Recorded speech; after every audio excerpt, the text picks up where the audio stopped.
Welcome to Make and Decorate, a podcast for makers who love to sew, quilt, and decorate.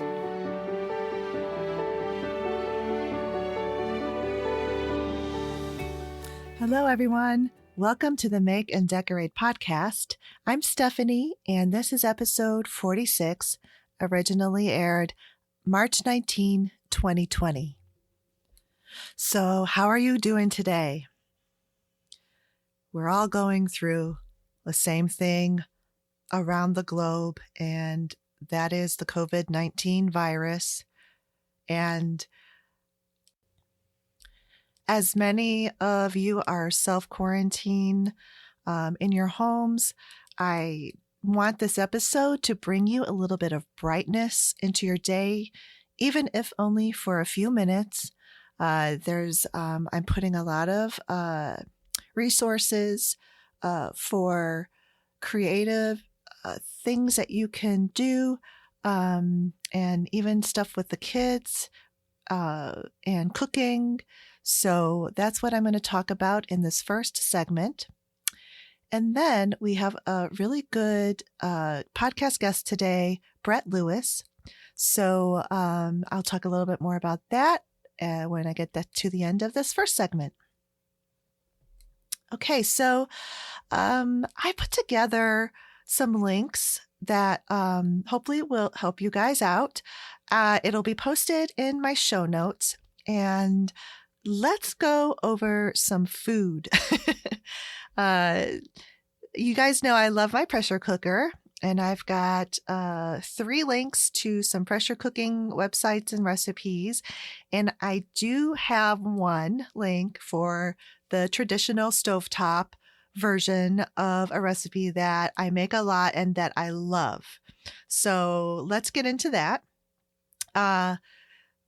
Good Morning America this morning had a good segment on pressure cooking meals that were easy. And the first one was a traditional comfort food, macaroni and cheese. And it had all of the comfort in it. The dairy, the gluten, the cheese, and it looked really easy. I mean, I want to try to make it, but you could make it gluten-free, you could make it dairy-free, and still all the spices that she added would really flavor this up anyway. So I like that recipe. And then she had a second recipe that was a bit more healthy, and it was for a red lentil soup. Very simple and very easy. So I love those. I put a link in the show notes for that. And I put another link to Pressure Luck Cooking. This is a YouTube channel. He also has a website. I have made many, many of his recipes, Jeffrey. And he actually has been on Good Morning America. So he's actually kind of really soared with his channel and has gotten very well known. So there's a lot of recipes. And the great thing I like about Pressure Luck Cooking is that they're videos and they are step-by-step recipes. So you know exactly how to make these if you watch the videos. And then there's a few other recipes out there that the links will be there. And then the one that is the more traditional, where you make it on the stovetop, or your grill, is this Greek chicken souvlaki recipe. But when I make this, I don't put the little chicken pieces on skewers. I just saute the chicken pieces in the skillet. Because the skewers are really, I think, are more for the grill, like an outdoor grill. You could probably skewer them and cook them on a grill pan on your stovetop, but it's just, it's too hard to like slide those off the sticks and everything. So I just like to just keep the chicken pieces free. And I got another one that I saw on FabFitFun. So they have an online, it's called FabFitFun TV, And normally you have to be a member to get access to these online fitness classes. And right now they are offering them for free. You do not have to be a member, and you can just go on there and watch and take these fitness classes like yoga and what have you. So that looks interesting. I'm going to see what they've got that I could do. As more on the creative side, there, I got an iPad Pro a couple months ago, and I've been learning the Procreate app. So I've been watching Procreate tutorials, and there's a YouTube channel that I really, really like. It's called Every Tuesday. And she has Procreate tutorials that are very good. And she's got, I put the link in there. She's got some free fonts, brushes, textures, and patterns that you could download. And Procreate, if you don't know, I'm kind of late to this game. So I feel like everybody else out there knows it. And I'm just starting to learn it. But it is an app on your iPad that you'll use with your Apple Pencil. And it is the digital version of what you would do on just paper and pencil, drawing or sketching or calligraphy, brush lettering, watercolor painting. The sky's the limit on this app, and it's pretty amazing. They have a bunch of different brushes that comes with the program. And it's really fun to play with. And what I find so amazing about it is that it is very intuitive once you know how to navigate the program and to work with the layers and so forth. But that's a learning curve, which is what I'm learning right now. But it's so easy to change colors. So that's the one thing that if you are doing like a watercolor painting or pencil coloring, if you wanted to see what it looked like in a different color, all you have to do is like a little tap and a tap and boom, it's a different color. It's just amazing. I really, really like it. So yeah, Every Tuesday, that's a really good YouTube channel with Procreate tutorials. So for fabrics, I just got last night an order. I've never ordered from this one before, but I really had a good experience and I wanted to give her a shout out. It is the DIYaddict.com. Karen is the owner of the shop, and I ordered some of the new Tulip Pink homemade fabric. The fabrics she has on there are sold by the yard, and they are at a very competitive price per yard. She also sells bundles of fabrics, like pre-cuts. There's EPP patterns on there, and she's got threads and other supplies. But she ships right away. And when I got my order last night, I opened it up, and she had added a free fat quarter with my order. How lovely was that? It just, it's those little things that can just brighten your day, especially in days that we're going through, now. So I got on email right away, and I emailed her back that I got my order and thanked her so much for this fat quarter. It just really makes a difference to me. And so she's got on her website, there's a sales section where she's got fabric for $6 a yard, $8 a yard. And these are Tulip Pink, Kay Fassett, Anna Maria Horner. Who else? Those are really good fabrics at that price. So I'll put the link in there and you can check it out. Okay, what else do we have here? Some more fun things that you can do are quilt-alongs. So I've been talking about the Allison Glass and Juicy Juice mini series sew-along. They call it a sew-along, but it's kind of like a quilt-along because you're sewing quilt blocks. These are quilt blocks are mini pieces, and I've never done this before, and they are foundation paper pieced. So before you sign up for that, just know that those are the techniques that are part of this sew along. But it is starting on Sunday, the 22nd. So there's still time for you to sign up. And it looks like it's going to be fun. I hope so. So there's a bunch of other sew-alongs and quilt-alongs. They're endless. So I just put a few links in the show notes of, there are a couple of blogs that actually have lists of 2020 quilt-alongs. And one of those links is for the AQS. And they host quilt-alongs every month. There's a different quilt. It's like a lap-size quilt. So the possibilities are endless. So check those out. And then another thing I saw, which was pretty interesting, is, and this is really good for the kids. If you have kids that are, getting bored or whatever, USA Today had an article, and they have a lot of links to online tours of museums, national parks, zoos, Great Wall of China, and NASA. So I haven't actually checked those out. I've seen like the zoo one, like Columbus Zoo has a really cool one, and they've actually been doing online stuff since about 2012. But I think it's interesting. I did not know that museums did online tours of art. So that's pretty cool. And let's move on to podcasts.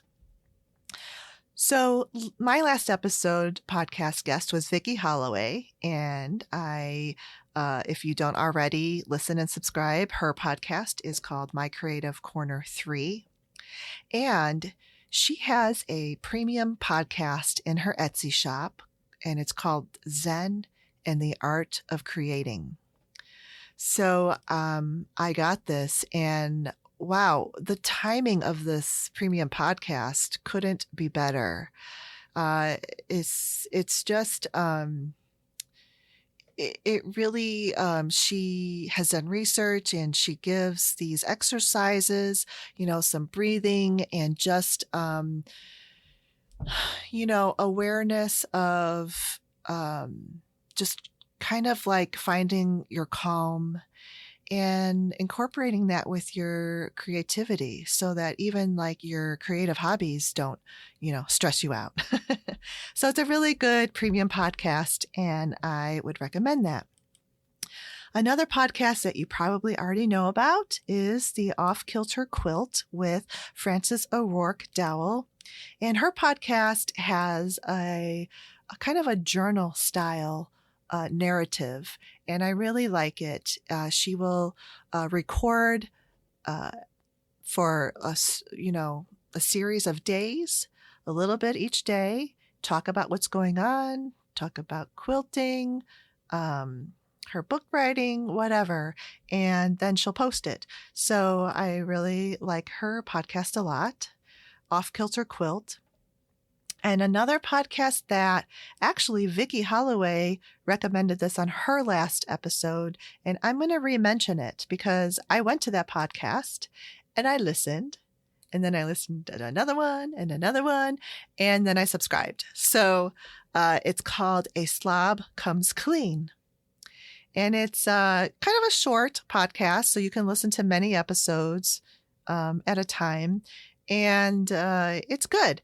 It's really good, and it's for people who hate to clean, and that would be me. Some of her tips, though, that she gave for starting out with, I was pretty happy to hear that I've already been doing that because of Sophia's YouTube channel. I had Sophia on, probably about a month or so ago, and her YouTube channel is my great challenge. So I learned kind of those things from her, and then on this podcast of Slop Comes Clean reiterates some of the same principles, and then just to really like add things on a little at a time. And if you can only just do one thing, then just do that one thing. And then once that becomes, pretty much easy to do, then you add another thing to it. It's really good. I recommend it as well. There's another podcast. It's called Every Little Thing. And that's also like a short 25-minute episode podcast. It's interesting. The listeners of this podcast will ask questions of things, and then the podcast host will find either the inventor of that, or they'll find the expert in that field, and they'll answer the question. So, for instance, there was this one episode I really liked. It was about police sketch artists and how they read your mind in order to draw the sketches that they draw. And then another one I haven't listened to yet, but I'm going to next is Meet the Scrunchie Queen. So they have the inventor of this hair scrunchie. That's so cool. So that's a fun podcast to listen to. And then moving on to books, Frances Dowell makes this list as well. She crossed over from podcasts to books, but I am on her newsletter list, and she just sent a great one out. You can sign up for this newsletter on her Quilt Fiction website, and I will have links to that in the show notes. On her newsletter, she lists links to audiobooks that are free. 3 of them are YouTube channels. They're really good because I went to all 3 of these links and I subscribed to all of those channels. The first one is Pride and Prejudice. And the second one is The Secret Garden. And that would be a good audiobook for kids as well. The third one is the BBC radio drama. And that book was The Enchanted April. Those are really fun and interesting. And I would not have known about those had I not been on her email list. And also, Frances has her own audiobook called The Friendship Album 1933. So on the link to her Quilt Fiction website, right up at the top, she has put, a button where you can click to start from the beginning of this book, and you can listen to that one. And she started doing this book, I don't know, maybe a year or more ago, where she was writing this book and posting it on a free podcast, chapter by chapter or groups of chapters. And I got through some of it, but then I forgot to go back and listen to more of it. So I'm going to pick that one up again. But the other thing too is I can't listen to that book, The Friendship Album 1933, if I have to focus on a task, because I focus on that task and then I kind of block out the background. So then I was finding myself like finally then going back and listening, and I would have to rewind like 3 chapters. So it's very good to listen to if you're doing something more like mundane laundry, dishes, exercise, whatever. So there's a lot to do, even from, your own home. And thank goodness for online, because all of this is basically online stuff. All right, I have a quick update to something I talked about last episode, and that is the Oh Me Oh My sewing pattern for the baby pants out of knit fabric. So I was able to make one pair successfully, but the second pair was like a complete disaster, and I didn't have enough fabric. So I really wasn't gonna like worry about it and go and buy more of that fabric. So, but this was like over a week ago. My husband was in the area of the fabric store, and he said, texted me, "Do you need anything?" And I was like, "Well, why, yes, I actually do. Can you get me 1 yard of this Lilo and Stitch fabric?" And he went in and got it and used the coupon. And that was so cool. It was just like, it's so weird because once you let something go, uh, it came back. So I was just really happy that I didn't stress over it too much. And I just kind of let it go. And then it came back to me and I was able to get the fabric again. So, yeah, I'm going to be making those soon. It's actually in the wash right now, pre-washing. All right. I want to thank some supporters of the show. And last week I had a donation from my podcast page. And thank you, Barbara, for that donation. I really appreciate it. And also my Patreon supporters. They are subscribers every month and they get a bonus podcast episode once a month. So, thank you so much to the Patreon supporters and to Kim, who is on the handcrafted level of tier of Patreon. And if you want to support the show, but really don't have the extra income to do so, you can support it just by listening and by referring the show to, even if everyone just refers it to one friend, that would help greatly. And also, if you left a review on iTunes or if any of your other podcast platforms allow reviews. And finally, I just want to let all of you know that I am sending out all of my love, support, and best wishes for you to stay healthy and to be well during this uncertain time with the virus, especially over the next few months. And don't forget to do self-care. I know it's very easy for parents and caretakers to take care of everyone else but themselves. So just remember, you've got to stay healthy as well for everyone in your life. All right? Be well, everyone.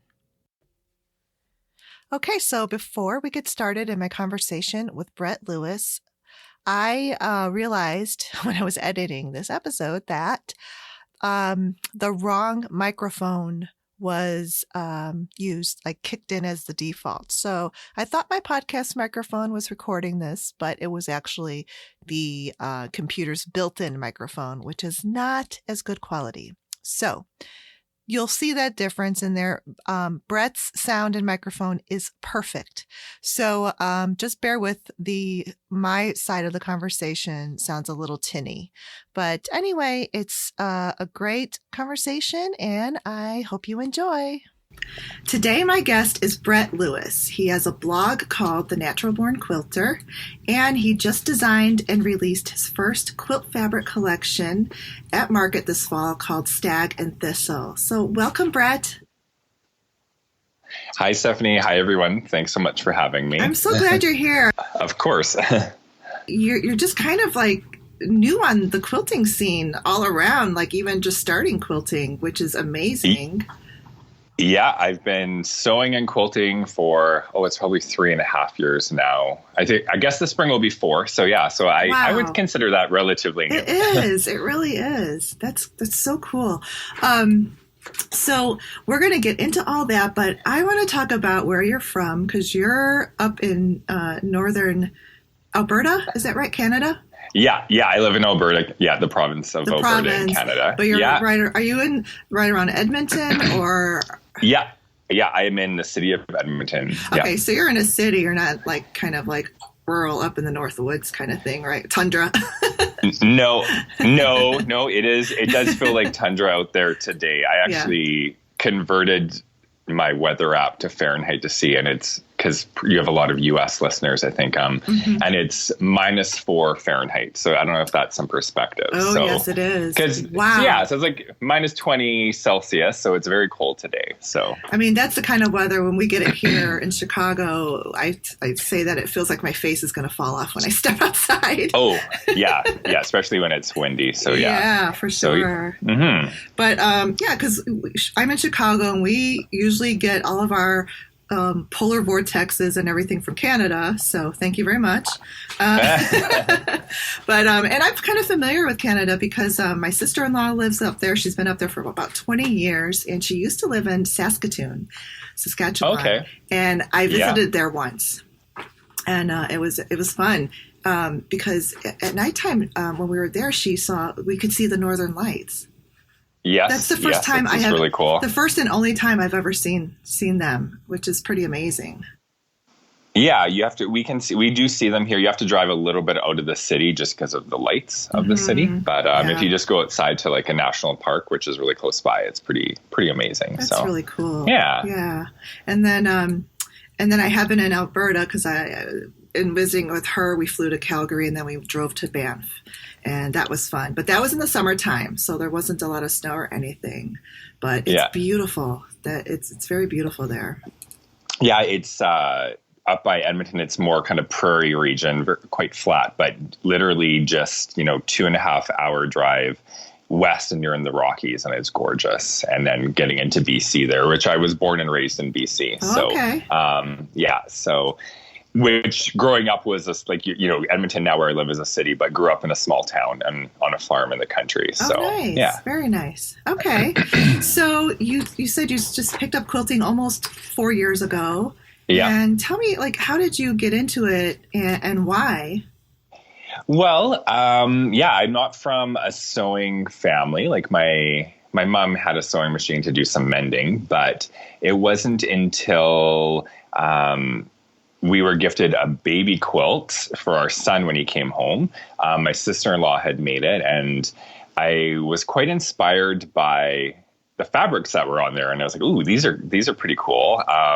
It's not what I guess thought of when I thought of quilting and fabrics. I thought of the few quilts I saw growing up at my aunt's house or something, and little floral prints maybe lots of browns and kind of like that 70s green. And I'm like, roses everywhere. So there was this more modern kind of contemporary fabrics that she had used. I was like, ooh, this is really cool. And my mother-in-law did quilt, and she's like, oh, well, if you like this, when Damien moves to a big boy bed, I'll make him a quilt for that bed. So why don't you go to a quilt store, choose out some fabric, and I'll make that. So I went into a quilt store, didn't know what I was doing, chose, 8 bolts of fabric I liked, and everything was sold by the meter. So I bought like 8 meters of fabric for a twin size quilt, and didn't know what a fat quarter was, and then gave her the fabric, and it sat with her for a while. Like, she's a little bit,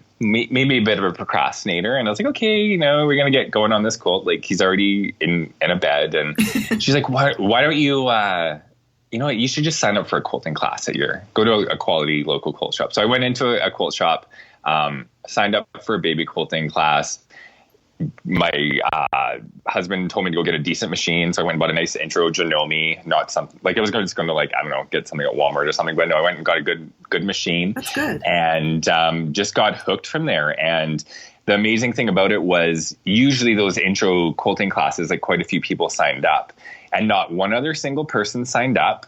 And the shop owner saw like how excited I was that she gave me basically 3 private evening lessons. Wow. When they were open late on one day of the week. So I came in on those days, and she proceeded with teaching me, which I think was probably a good investment for the shop. And, Totally.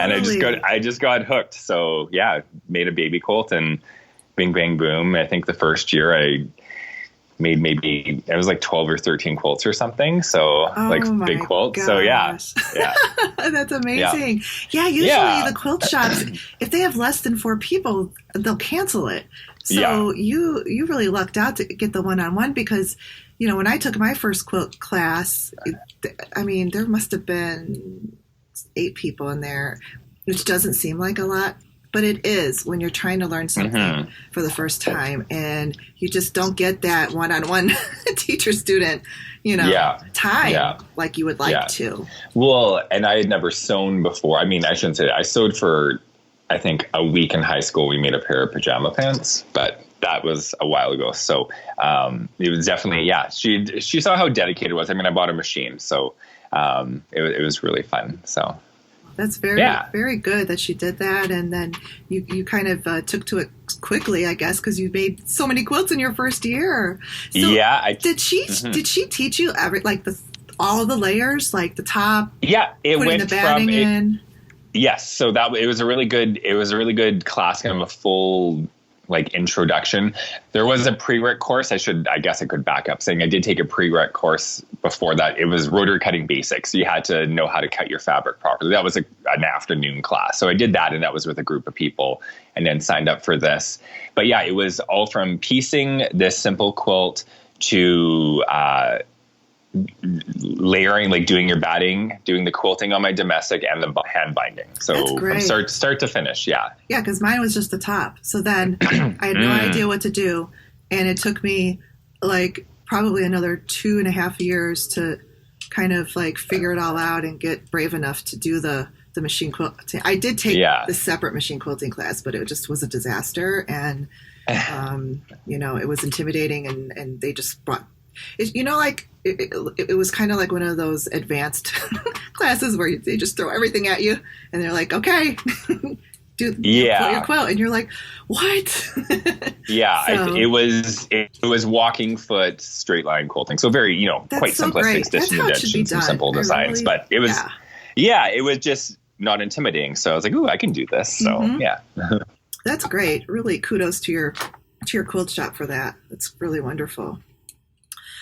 So what was the first type of did you do the 9-patch block, or did you do half square triangles? It was that quilt.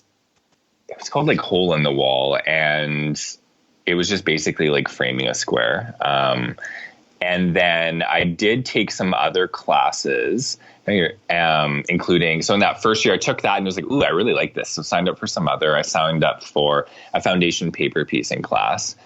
So I think that was maybe 3 or 4 months after I did that quilt, and had made some other ones at home. Some very simple, like a yellow brick road quilt. I don't know if you're familiar with that pattern.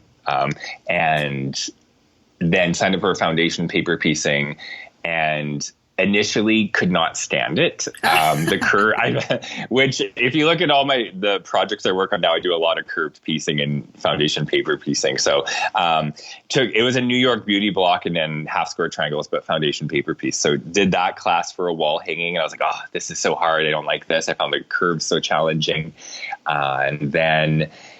But got hooked on it. I was like, no, I'm going to try another pattern, and then found a pattern I really liked, and with fabrics I loved using.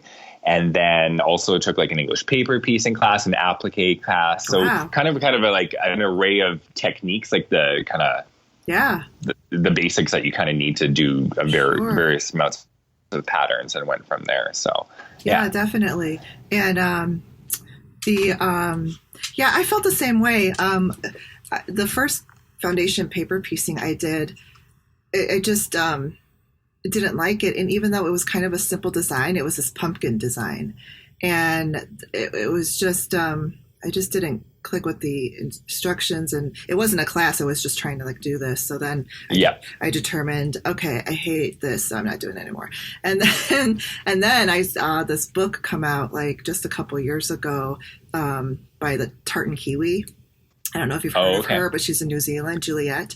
And she did these gorgeous animals. And I love animals. So polar bear and butterfly, and they're just so gorgeous. So I said, I'm going to get this book and I'm going to try it again.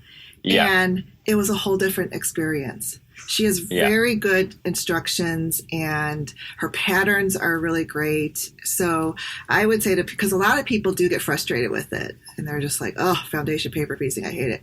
But I think it does depend on the pattern. You have to really like it, and like the the instructions and how it's written too. It's just different for Yeah. everybody. So I'm glad I For sure. retried that. And it's good that you went back to it too. So, curves. I mean, so I guess you took these classes because I wanted to know, how did you advance so quickly in this in such a short amount of time? Yeah, I guess. I mean, I got like, guess a bit really hard by the quilty bug and just was like, ooh, I really like this, like as an artistic outlet, like textile artistry, if you want to call it that. And let's just say the first year, like I was going to Rubbermaid bins for my stash. So I had lots of fabric that I loved, but I also wanted to use it. So buying all this fabric was like, ooh, make cool projects and bought patterns. I'm like, ooh, I could get, I eventually want to do this. Like I guess there was, after doing that New York Beauty Foundation class, I was like, oh, let's look at New York Beauty, because I like the look of the block. Mm-hmm. It's actually my favorite block, I would say. Oh, okay. And then I discovered via Instagram, just searching, I find that's such an amazing way to get inspiration from other quilters out there or designers, and found a pattern I really liked, which was Chris Jerd's Emperor's Wheel pattern. I've made that quilt a couple times and taught that class. And she's in Australia, and it was a bit of an older pattern, like probably maybe 10 years old, and ordered it on Etsy, I think, and shipped here. And I was like, okay, it's basically, you got all the various New York Beauty blocks. There's this kind of a complicated centerpiece I had to piece, but I was like, I'm just going to try it and do it. And reached out to her, like messaging her on Instagram and whatnot when I was making it, posting along the way. And I guess just using hashtags and people posting and stuff. And then just tried various other patterns, and it led to a conversation with her. I said, if you ever want someone to pattern test for you, because I really, really liked her patterns. And then she reached out. She's like, yeah, I'm testing this. Would you like to test it for me? I haven't written the pattern yet. So that was her road trip pattern she had done. And it looks like roads going through, and had a little bit of applique and all the foundation New York Beauty blocks and whatnot. It was really cool. So I guess just making as many quilts as I could in that time frame, just like, I don't say practice makes perfect, because my quilts are far from perfect, but just owning in on what I really liked in my craft, and just practicing it and making lots of, and I give most of my quilts away, actually. Like, I think me too. Most of yeah. So I don't have a ton from my earlier quilts. Now that I've gotten more complicated, or if I'm paying for custom quilting, like I tend to keep those more recent projects. So I guess just by, making numerous projects and get to going and inspired, and yeah. Yeah, so that's interesting. But you know what? I noticed something in there that you said that really, I think, catapulted this even more. And it's that when you used Instagram, you reached out to the pattern designer. Yeah. And that, I mean, like, I sometimes, again, I don't know if it's generation or not, but I mean, I would be probably too timid to do that, to like reach out to a pattern designer and say, la, la, la. I'm better now. I mean, I'm like, it's partly why I want to do the podcast too, just because I'm so introverted, but I so desperately want to talk to everyone. You know what I mean? But it's just, So I think that stands out to me, that you did that, and that made a huge difference, I think, in the progress of your, Yeah, for sure. I think, I mean, I'm a very extroverted person, and contacting, or, I always try to comment on people's posts, like when I was inspired, or if they comment on me.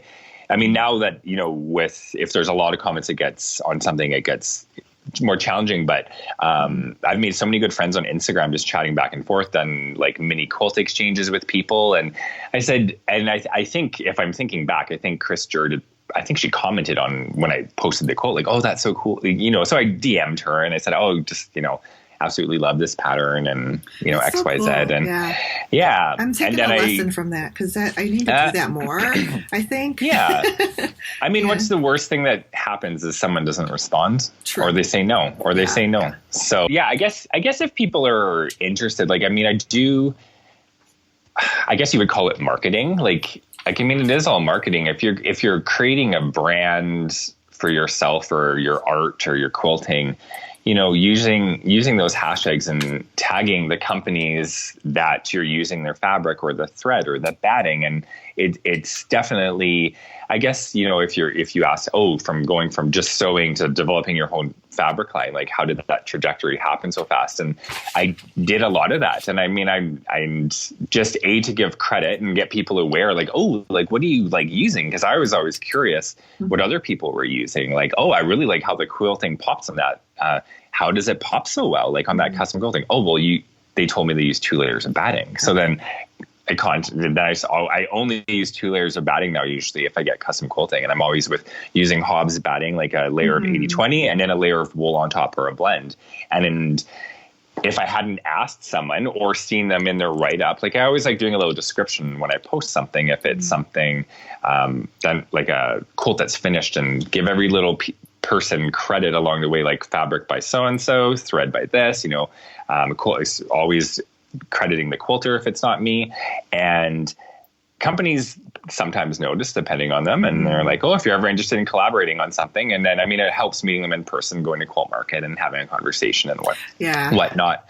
Yeah. But most people are generally pretty friendly, or companies that, for reaching out and stuff. So that's great. Yeah. I encourage people to do that. Yes, we should. I'm definitely doing it a lot more, getting better at it. So, so where you're at then, do you quilt with other people? Do you have quilt guilds, or are you just basically kind of like doing it on your own?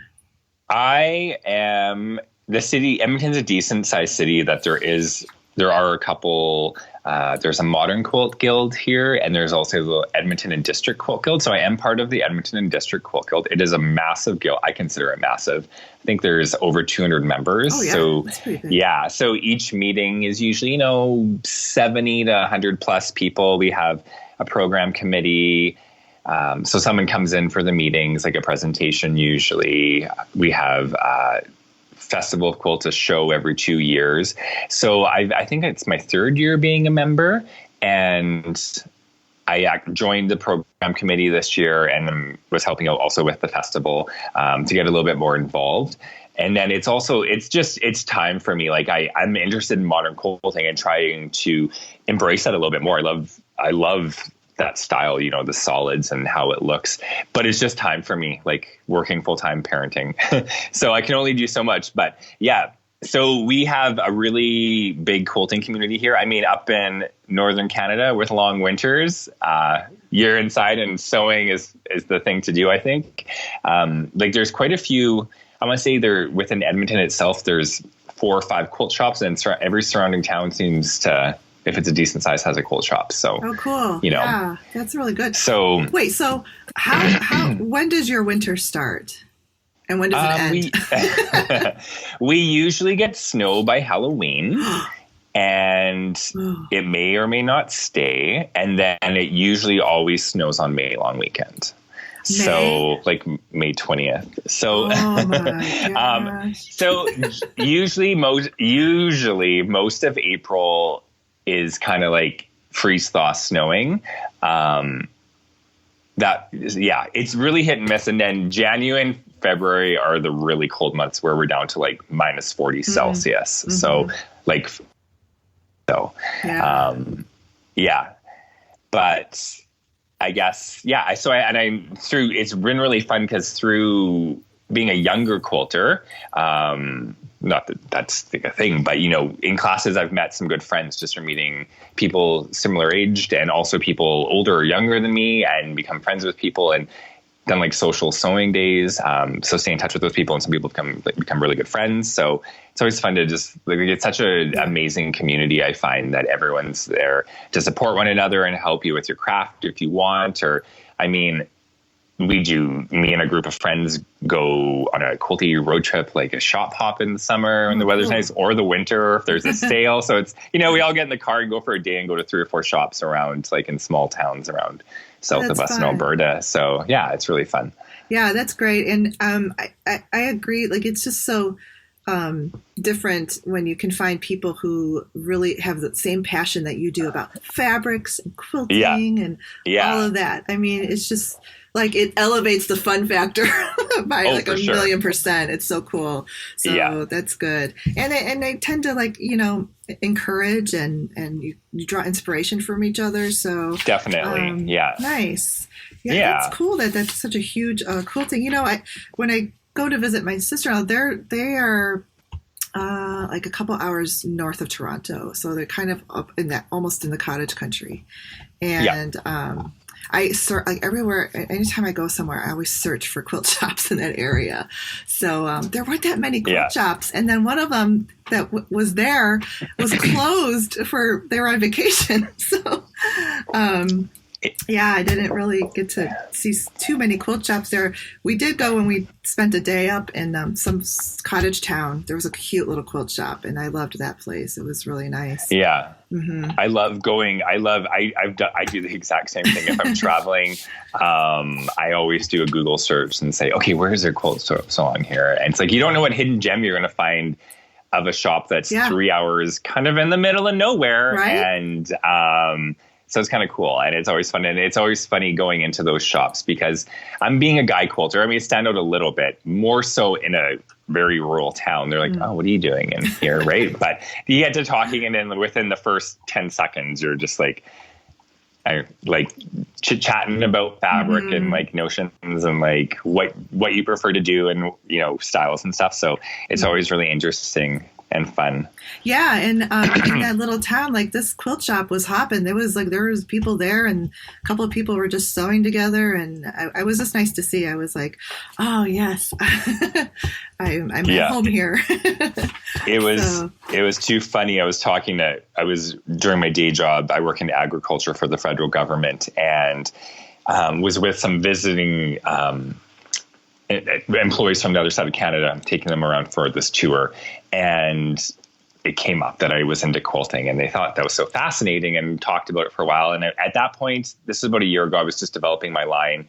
And it's so funny, like 4 months later, I got an email from one of them, and they're like, look what we saw today. And it was in the middle of nowhere, Quebec. And it was a quilt shop. They took a photo on their phone of this quilt shop, and it was closed, but it was like, we thought of you. Like, it's funny because like it sticks out in people's minds. So yeah, it does. Oh, that's good. So that's the other thing that was amazing to me to see you advance this quickly, and you're married, you're a parent, you have a full-time job, and I just know the scarcity of time, and even like with a child. So it's amazing. It really is to me to see that but you know what? I think though, when you love something, I mean, that's what you spend your free time doing. Yeah. I always say, I have 3 full-time jobs. Like I have my day job, parenting, quilting, and I guess parenting / husbanding. Yeah. But it's because your spouse takes time too. Or at least if you're my spouse, you do. Yeah. So, I mean, being honest, I am tired a lot of the time, and I do recognize that people need to think about that too. Like I've taken a bit of a break this fall, like after Quilt Market, I was like, okay, I'm just going to slow down a bit because it was becoming too much, and that's important to think about too. But it's that you hit the nail on the head. Like it's what I'm passionate about. So, after I get Damien to bed at night, it's like, okay, I could chillax on the couch and get suckered into some Netflix show that's 4 hours later, it's midnight, I'm still watching it. Or I could go to my sewing studio and work on this Christmas project that I am excited about finishing. And, so it's it's finding that balance and what makes you happy. Right. It really is. And it's amazing because sometimes I can get tired too. And I have to push myself to just do it. Go into the, the quilt room. And, but when I do, it energizes me, and I'm like, wow, look what I just did in like an hour and a half time. This is, that's what kind of has to keep you motivated to do it, because you're right. You can sit down for 4 hours and what have you done? you've kind of like turned your brain into. However, I do have Netflix in my sewing room, so I'll have that on. And I love documentaries. So documentaries you can have on and not have to pay attention to real closely. Yeah. I get the best of both worlds, I guess. Yeah, and I mean it's finding that balance. Because I mean that downtime is also necessary. I like just chilling on the couch with TV, but I love English paper piecing. So if I'm not really invested, I'm kind of, just listening or something I've rewatched or watching a movie with my son, like an old Disney classic. Well, I could be doing some hand sewing while we've got, or on an airplane doing hand sewing. Like, what am I going to do? What, on an airplane? So it's finding, and exactly, it pulls back to that. I'm passionate about it. So I want to be working and I love seeing the end result. And then also getting my son interested in sewing and quilting. So we've been working on a couple of fun things together. Yeah. So he's 5. So recently he's always been interested in, obviously the sewing machine looks like fun. His favorite button's like the thread cutter, but proceeding with teaching it at appropriate level and safely. And he sits on my lap, and runs the pedal, and his hands are on top of my hands. So getting used to the motion. And we decided to make we went through my scrap bag. He shows all the fabrics out, and this is probably the most random thing I ever made. I love how it turned out, was just a 18-inch square pillow. And he's like, "Hey, Dad, let's put this one next and cut it at an angle and do this." And we pieced this pillow together, him choosing all the fabrics, and he's going to give it to his kindergarten teacher for Christmas this year. Oh. So, but getting him involved, and he was so proud sweet. of what it looked like when it was done. Yeah. So, and then he chose down to the thread of what he wanted it quilted, and it was so funny. So, well, and they know what they like, because I started teaching my niece when she was around 5, and and now she's 11. And she's gotten, really good at it. And, she'll come, and she used to live local, but now 3 or 4 years ago, they had moved 3.5 hours away. So she'll come for long sewing weekends, and it's so much fun. But I remember when she was around, 5 or 7, and we made this checkerboard. We quilted the squares together, 2 different colors, and it was like a checkerboard. And then this little kitten cat fabric made the little pieces. But she chose these fabrics, and at first I was like, "Are you sure?" She's like, "Yep, I like that one." I'm like, "All right, it's your game board." But it turned out so cute, and she was so, like you said, just really proud of it. And I'm so glad. I mean, it's good that I really have a passion too, that I think we should teach the younger ones, and we have to to do it, because I just think that arts and crafts are kind of like condescended a bit. I don't even know how to really describe it, but I just, I think well, there's so much use of iPads and apps and games, and Damien, he's never been on an iPad. We're kind of old school that way. We're not using an iPad, or games like that. So, and I think there's a big resurgence of these older crafts, especially in, people maybe in their 20s and stuff. And I see these people signing up for macrame classes or knitting or quilting. And it's, there's a resurgence there. And I do see quite a few kids quilting classes advertised. And I think there is a need for that and a want from parents. No, let's step away from everything. So technology and kind of embrace the handcraft, and it helps with memory and math and quilting and that hand-eye coordination right, exactly. So, and I definitely think there's a need, and it's I think and also as a other side to that for this industry to continue, there needs to be another generation that's interested in doing it, right? So for sure. You just because this is how I discovered you. I was on Instagram, and I was following the hashtag, quilt market, and your post just kept popping up. And I was like, who is this guy? And then you see your fabrics, and I was like, hold the phone. And I'm like, you're pinching to get bigger, and the color palette you have is all my favorite colors. And, and I just thought, man, he is doing such a great job at marketing him for himself, because, you're designing, for a fabric company, it's Northcott, right? Yes, yes. Is that Northcott that's a Fabrics. Canadian fabric company, right? Or Northcott? It is. Yeah, it is. Yeah, and they do have a U.S. like distribution center as well, Right, and right. Canada as well. Yeah. So I don't know a ton about them. I do know like quilt show. They're always at the quilt festival type shows. So I've bought like some fabrics. I don't know. I think there was a Stonehenge fabric thing I bought from them. But yeah. They yeah. do. They're a massive company, and they do a lot more traditional. So it was me coming on with them as a guest designer is very contemporary, like what I'm doing. So I think they were, kind of outside of the box for them, which is fun. And I also like that it's Canadian, and they've just been terrific to work with. But yeah, you're right. Like they have the Stonehenge stuff that they're very well known for, right? Yeah. Cool. So did they approach you and wanted to kind of, how did this work out? I was actually, or did you DM I was on a quilting cruise. Just kidding. No, I was, because I hadn't really thought, I'm going to become a fabric designer. It wasn't in my, not that I have a goal list, but I was doing it for fun. And then the quilting side of things started to get like a little businessy with, just collaborating with designers wanting to pattern test, like I kind of mentioned earlier, and then I was on a quilting cruise with a friend, and I got an email, and it was from Deborah Edwards is the design director there, and she sent me an email, and she introduced herself and said, I've been following you on Instagram, on social media, and your webpage, and I really like what you do with color and the fabrics you choose and contemporary. And if you ever thought about becoming a fabric designer, you don't need to be a classically trained artist, which I'm not. If you have a concept and can draw out some rough sketches and pull inspirational photos, we can work together and come up with a concept.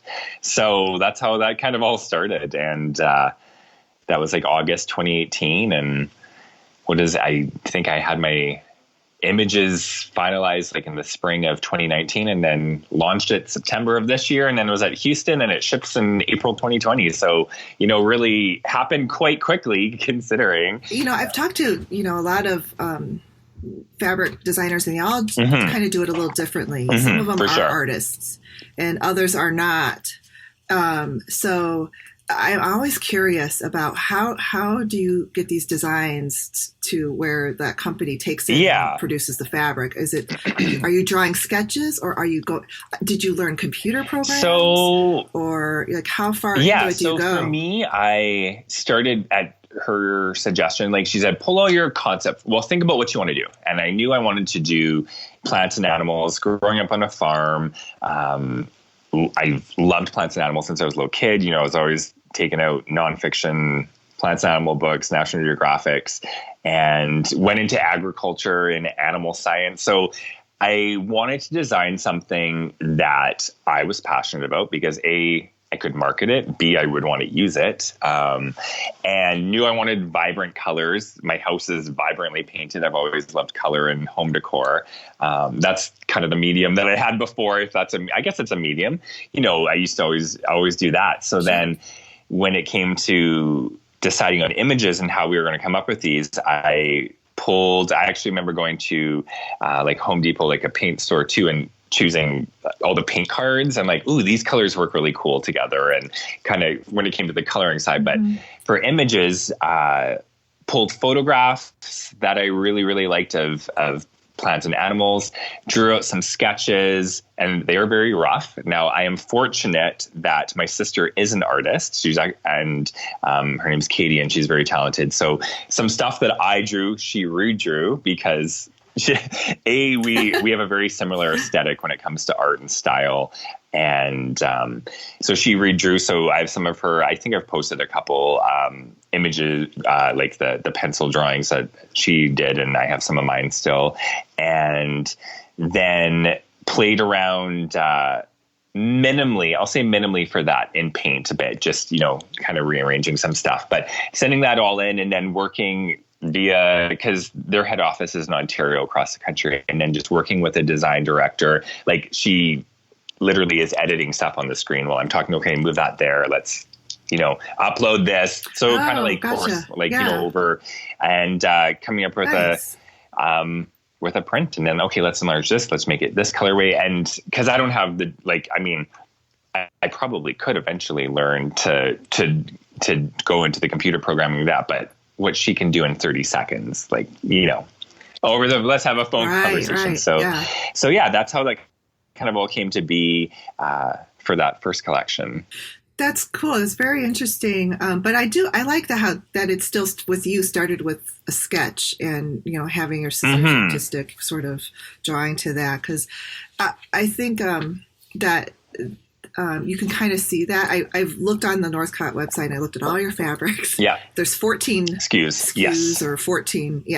Fabrics. And they still have that kind of like they evoke the texture and dimension that I really love. It doesn't look computer generated, right? Necessarily. Right. Yeah. So, exactly. Like you can see some of the original concept art is definitely there, like the technique of that. And I remember having a conversation with them saying, I really want to do 2 colorways. And I love fussy cutting and splice fussy cutting, like where I combine 2 images. I'm like, it has to have 2 colorways. I didn't want too many SKUs because I need to think of this from a business standpoint too. And I think it's very challenging to quilt shops where they want to bring in the whole collection and they want to bring in 24 bolts of fabric for space and for money, right? Or for the consumer who's, I really want to buy the whole line, but it's a big chunk of change to, buy 24 fat quarters or half yards. But also quilt shops, at least the ones around here, they can't bring in the whole line. So then you only have like a little bit of it. Yeah. And so then I got to go online to get the other ones that I really want. So I think it's better to have a smaller. Yeah. And then they have such great coordinating colorwork solids. Northcott does. So then they already had those solids. Those were colorwork solids that were already in production. So then we chose coordinating ones from there to go with my collection, 7. So yeah. Oh, that's great. I saw those solids below, but I wasn't sure where they were from. So I'm glad you mentioned that. But the colors are beautiful. They're, like I said, because I matter. They're my colors. Yeah. But I love those cool colors. Purple is my favorite color. And I love the teals and the pinks and the composition I love too. I really can't wait to get this fabric. I did this little soapbox thing on one of my podcasts around Fall Market where I'm like, I hate that it takes so long to get these fabrics once they release them. Yeah. It was really, that's the way it goes. Yeah, it was, I was really like hemming and hawing how I was going to do this because Northcott, as of September 1st, my collection was on their website. And I'm like, okay, I know from a consumer, I see that's like, I want it now when a designer talks about it.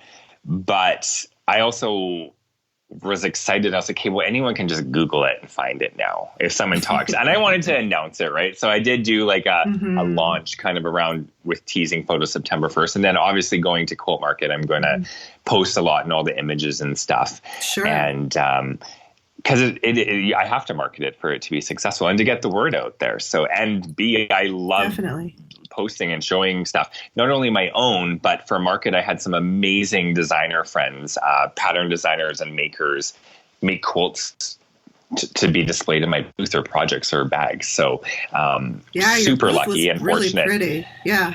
Oh, it's so much fun. That was like such a surreal moment, like coming up with this concept, in my mind. And I just wanted it to be like this whimsical woodland parlor that you'd walk into and sit down on this velvet chair. So, I mean, I hope you appreciate it from an interior design point. Like a lot of thought went into how that was going to display. Well, yeah. And you had like the greenery texture on the walls. It was very cool. I loved it. No, I had a lot of help. My good friend Crystal came with me, and we did lots of pre-shopping up here and planning and just kind of sketching out how everything was going to be, because a 10 by 10 booth really isn't that big, and we're working remotely and then flying from Canada to Houston, and we had to do a lot of shopping there.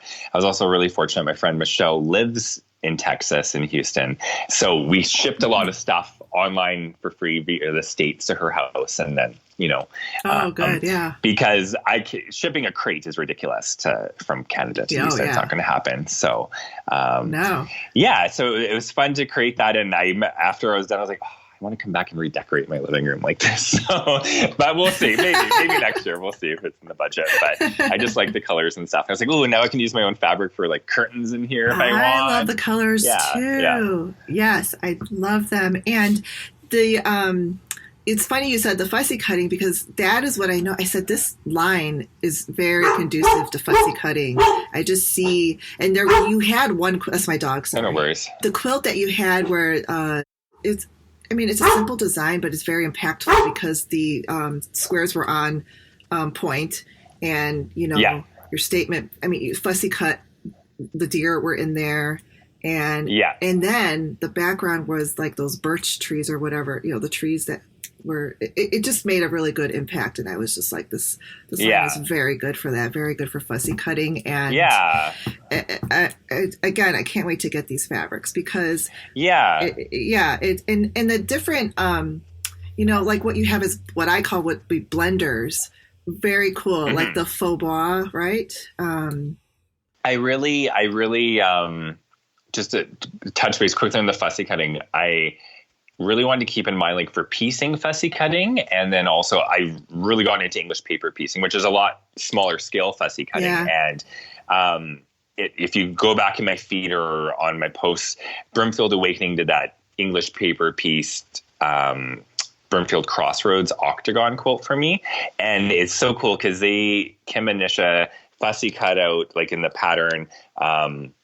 The sewing notions, like each spool of thread was like a little octagon framing, and the deer was fussy cut out, or the way they fussy cut that birch tree print, it looks like a completely different fabric. It's like a kaleidoscope type of a pattern. I am amazed when people do that. It was really trippy. It was awesome. And so I thought of that, and then also just designing, I was like, I really want to stripe.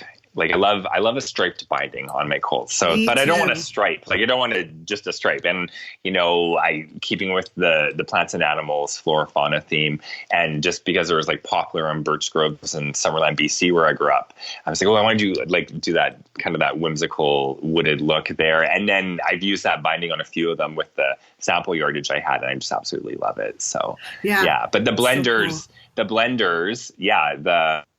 my favorite one ended up being that thistle thicket. It's that kind of that minty green and white, and it almost looks like a solid from a distance, but up close there's like the thistle in it, and then it comes in that kind of fuchsia colorway as well, or the wood grain. And they read like solids, but up close they have texture. So I know, I love that. It's like one of my favorite things. The and when you said stripe too, I noticed one of your other patterns is more of I was like, this is almost like a stripe because it's curvy. The swallows with it.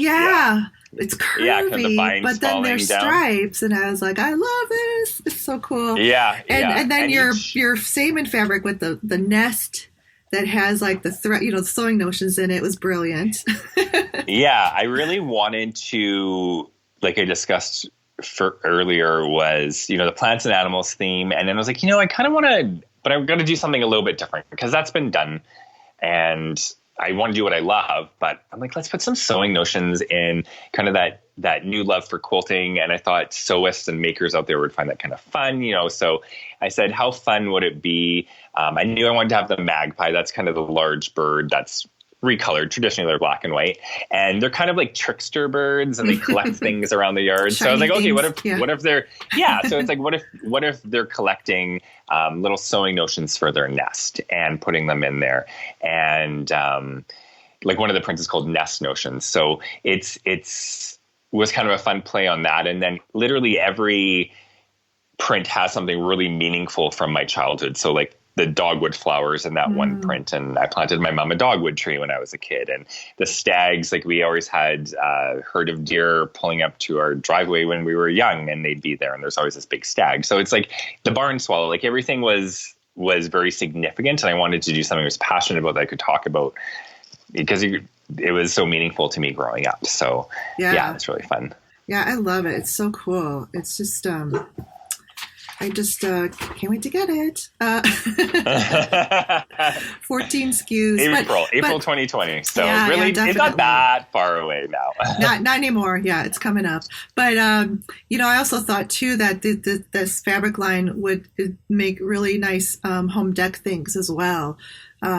Because even people I think they could do their sewing rooms where they could make like a Roman shade with that stag fabric, and you can bind Roman shades with stripes and stuff. I mean, it's pretty cool. Yeah, it's very versatile. Well, I even, like I said, I'm like, ooh, I want to make some curtains with this. I think it'd be pretty cool with some of these prints. And my friend Tara Sinclair, her company's OO Creations, she made those 3 amazing original bags for me for market. Okay. And they're just awesome. So check out my feed, or I believe they're on my website as well. But I find quilters are really diversifying, not just from quilting, and some people are experimenting with garment making and bags are huge right now. Yep. And it was interesting. Actually, when I was at market, I can't remember her name, but it was a woman had come in and said, I'm going to make a dress with one of your prints. I think it was I think she was talking about the navy print that had the birds and the nest and stuff. So,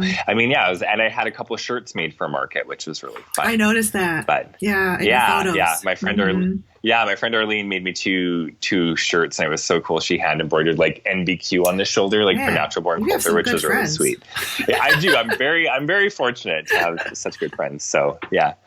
Nice. Yeah, I definitely see it's versatile. And, I'm always lobbying, well, not always, but I have recently with Katerina Rotella, because I know one of her patterns, I'm like, that could totally be a drapery fabric. But, tell your fabric company to make 54-inch wide size and do a custom linen combination and, home deck. There you go. So... anyway. Yeah. And I think you're starting to see more of that, right? And that I am in the talks. Well, I'm working on my second line already. Oh, good. And potentially diversifying with some fabrics. I'll give you that hint. Yay. Okay. Yeah, because I know now, definitely sometimes with some fabric lines, the standard is a couple of rayon print, a couple of prints get made into rayon, and some of them get made into knits. So let's add on a couple of them to be home deck, and then it'll be complete. Yeah, there you go. That's good. You're working on your second line. Wonderful. I am. Yeah. So with Northcott, then do you release lines twice a year, or is it just for the fall market? That's kind of just up to discussion and negotiation with my contract. It's just a time contract, so I'm not committed to doing 2 lines a year or 3 or 1. So I believe just in timing, second line will likely be next fall. And I mean, just on top of everything we discussed earlier about my time scheduling, that's what I can do. So, but I like that because sometimes I think that because by the time we wait for the collection to actually be available for us to buy, then a month later there's the spring market, and it's just and you want that. Yeah, and you don't have enough time. You don't have enough time to value and just enjoy that collection. Appreciate it. Yeah.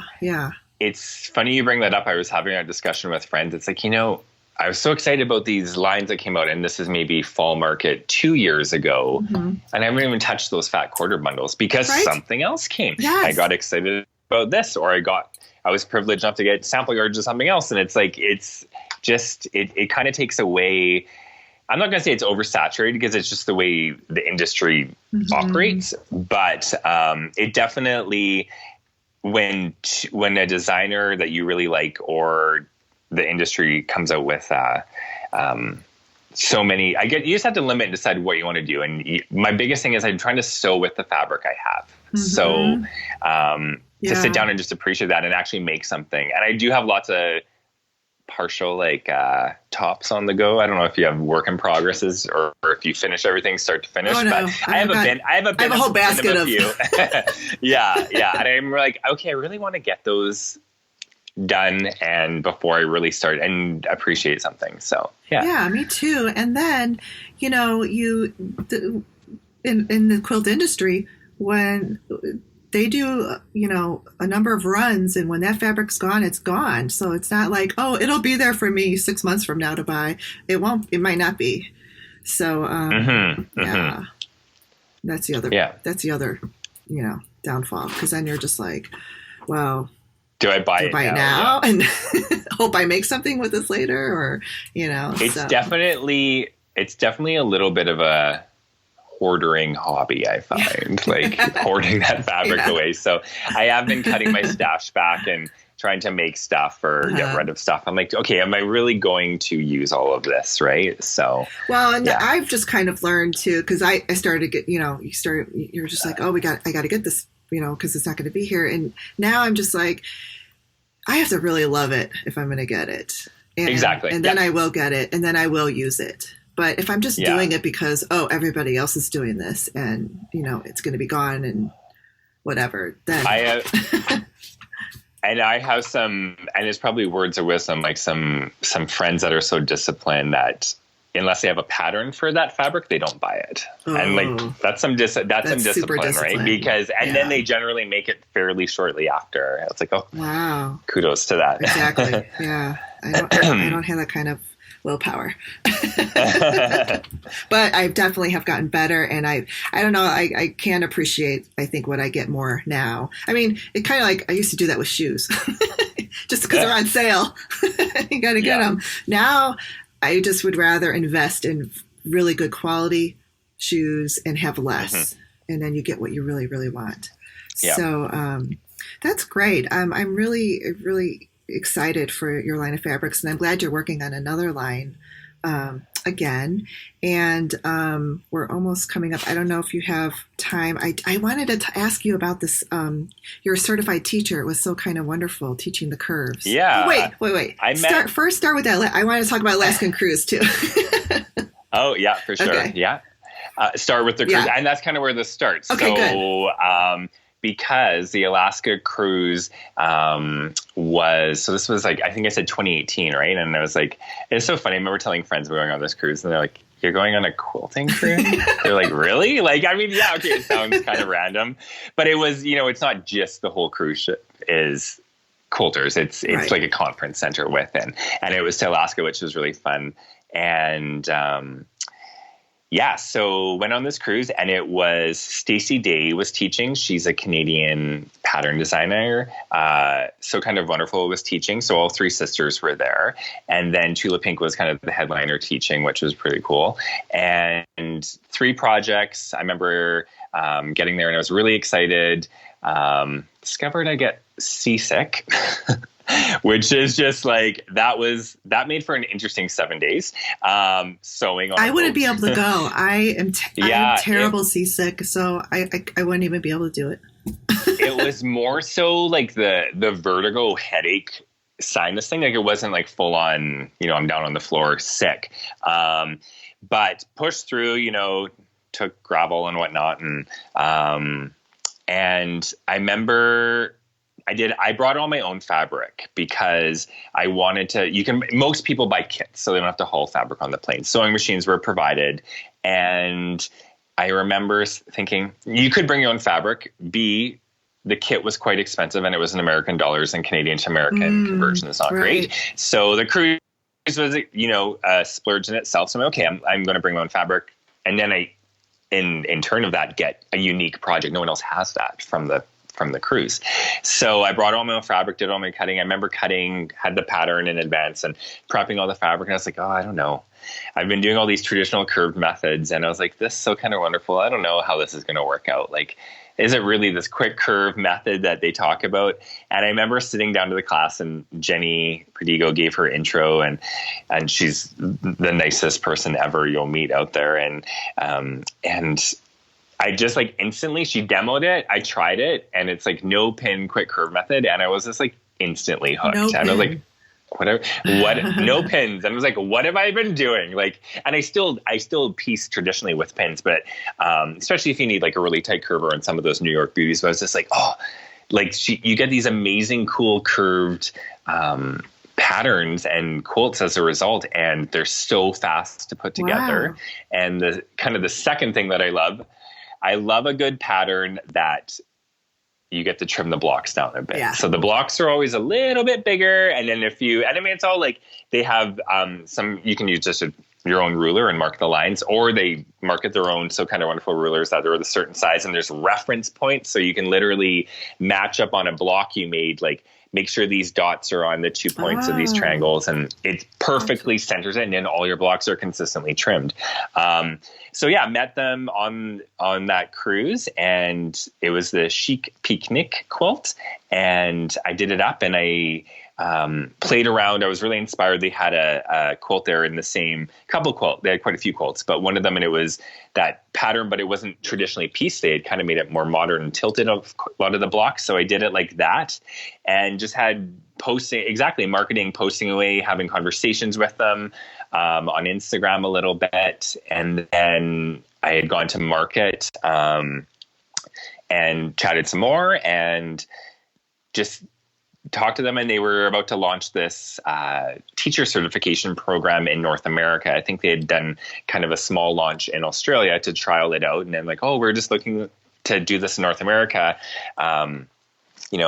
Want to test this out a little bit, this program we've designed. So I tested out the program they designed, which was making this mini quilt, Hello Curves, and takes, I think, top of my head, like 5 or 6 of their classic blocks using their quick curve mini and just the quick curve ruler. And you make a mini in a day and learn all their techniques that you can basically do any of their patterns after doing that mini project, because a lot of their blocks are reused, like the same concept of piecing in other patterns they do, and they're just pieced differently. Right. But and that's kind of how that started in that conversation to become a certified teacher with them. So yeah, look at you in the right place at the right time. I really like teaching. yeah, and teaching is so much fun. So it's cool, and they have a new pattern, a new curved ruler out this fall, and I got it at Fall Market and have not had time to use it yet, but I do want to use that. So I've seen a lot more. If you go on their website, a lot more shops have been signing up, and instructors and stuff. So it's like nice mutual marketing and stuff. Yeah, so. I'll put the link to that in the show notes, and then a link to your blog, which is the Natural Born Quilter. Just naturalbornquilter.com. Yeah, I'm super thankful and grateful for you having me on, and I can't wait for you to get the fabric. I'm excited to see if you make some cool home decor. I'm thinking about it. Yeah. I'll definitely, I'll definitely tag you if I do. Otherwise, everyone, I guess, stay tuned for April and post away. That's what I'm most excited is to see what everyone's going to make. Yes. That's what I'm most excited about. Like, not even my own patterns, just make projects. Yeah, with your fabric. Isn't that so cool? Awesome. Yeah, great. Yeah. Great. Okay, right. Well, thanks for having me. Brett. Okay. Thanks for listening to the Make and Decorate podcast. The podcast is produced, recorded, and edited by Stephanie Socha. Until next time, have a great day. Bye.